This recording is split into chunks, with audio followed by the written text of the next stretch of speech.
This is Coogan Cassius for IFL TV in association with Macklin's Gym Marbella. We're in Liverpool here. With me, I've got Paul Smith.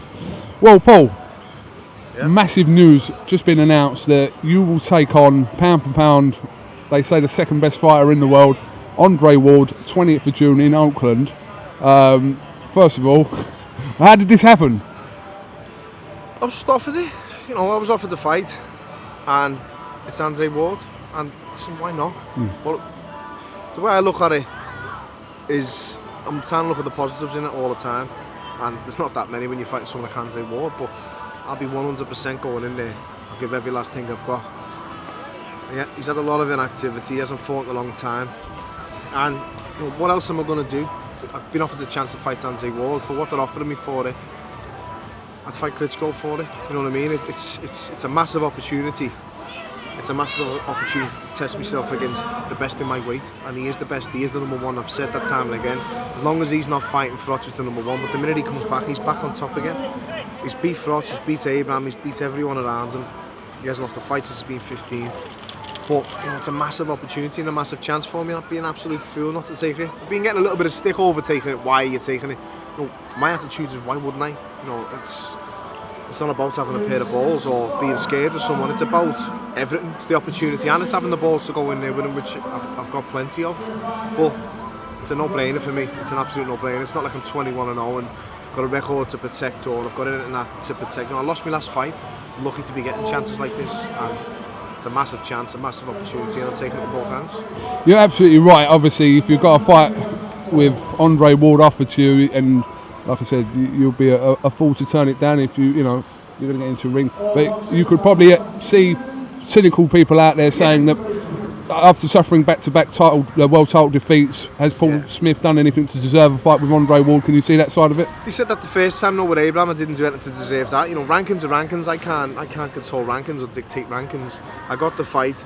I more than proved that I belonged at that level. I felt to beat him. That wanted me to rematch, and them two performances, I've always said, it's not about. So for me, it is all about winning. No one likes losing, obviously, but as long as you give everything you've got, you give a good account to yourself, you'll always be asked back. And that's the way it's gone. I've proved that I can handle myself at that level. And Abraham, the main fight I was watching for the Abraham fight was the Ward fight, because I felt Abraham was at his best. He'd done very well against Ward.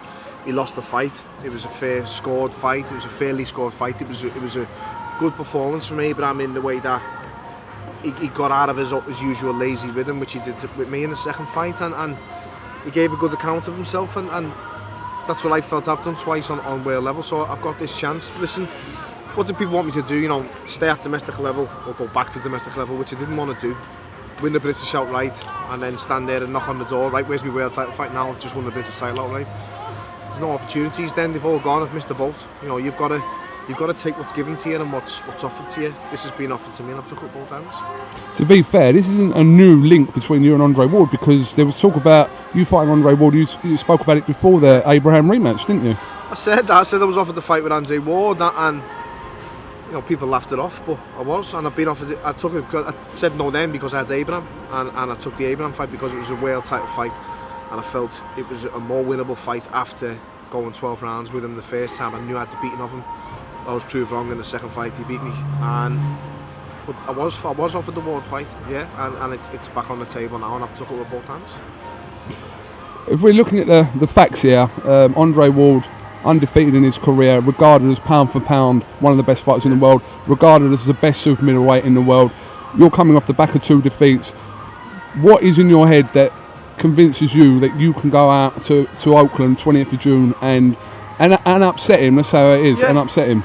Listen, all I've said, I'm being paid to give me opinion on TV now, and to talk correctly and to talk honestly and openly, and I always do, and you'll never get any bullshit from me. I'll always speak the truth, but stranger things have happened in boxing, and that's not a lie. I'm not saying I'm going to go over there and I'm going to dominate him, I'm going to beat him, I'm going to knock him out and this and that in style and this and that, but you look at all the upsets over the years, he's not exactly active, he's not exactly fighting every week, he's not every month or every 3 months, he's been very inactive.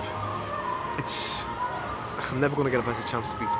That's what I'm getting at, and like I've said, I'll be 110% on the night. I'll give every last thing I've got, and I'll give a very good account to myself, and hopefully it's good enough on the night.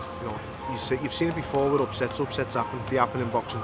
at the end of the day, I'm getting in there. He's not a wrecking ball. He's not a Kovalev or a Golovkin, you know. Although I believe he's probably better than them.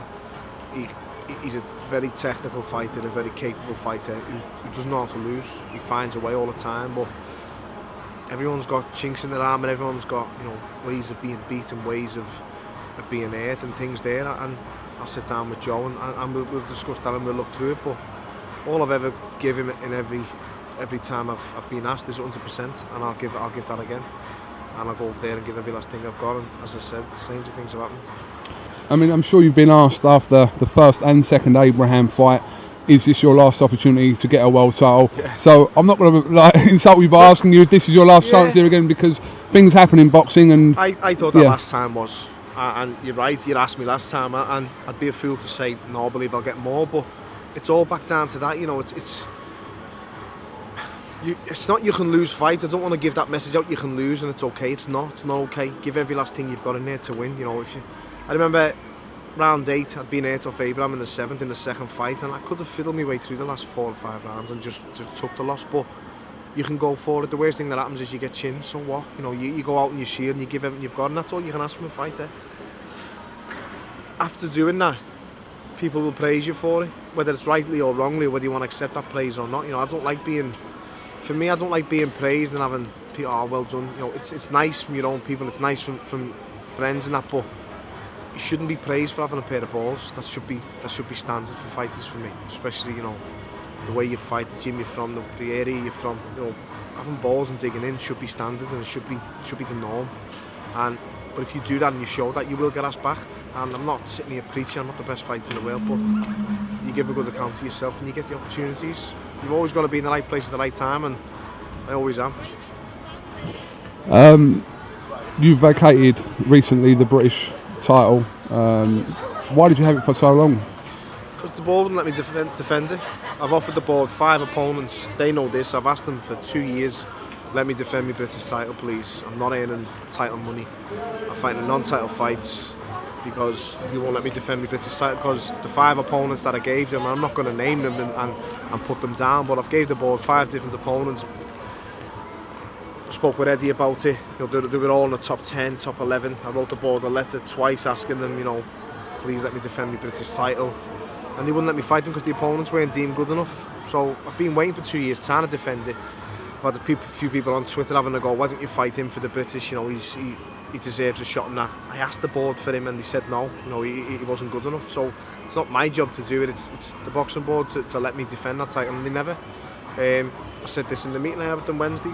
I wanted to defend the British title for 2 years and you just wouldn't let me. So it's a case of, I can't keep holding the British title and go and fight for another world title or another big fight. I have to vacate it and let someone else win it, and I've got to give my brother a chance of winning it, because obviously I was never going to fight him. I wouldn't like to anyway, but he can now win the British title and become British champion and make the 4 of us. The board have now made your brother Callum and Rocky Fielding in for the fight. Whether that fight is actually made or not is yet to be seen. We hope it is in Liverpool. I'm sure that's a huge fight. So 2 undefeated fighters, and like I said, neither of them, obviously Rocky hasn't even fought for a British title yet still, and obviously Callum's hasn't either. This is their first shot at it. So I hope it's made. I hope it's made for Callum. It's a great achievement having 3 brothers all British champions, but being even better one having 4 brothers all being Lonsdale belt holders, or winning the Lonsdale belt, winning the British title for what it's worth. And it'll be great that he can complete the 4, because I don't think that'll ever be done. You'll get the odd 3 brothers winning titles maybe, and maybe coming close, but I don't think you'll ever get 4 brothers professional boxers winning the British title again. So for that point alone, I'd like to see it. Also, I'd like to see Callum just, you know, get on with it and do his business and just progress and just prove that he's the best in the hand. Alright, well listen, Paul Smith, best of luck, June 20th, Oakland. Thanks, Smith versus Ward. See you there. Best of luck, mate, and we'll catch up with you soon. Nice one, mate. Thanks. Alright, cheers, mate. Thank you.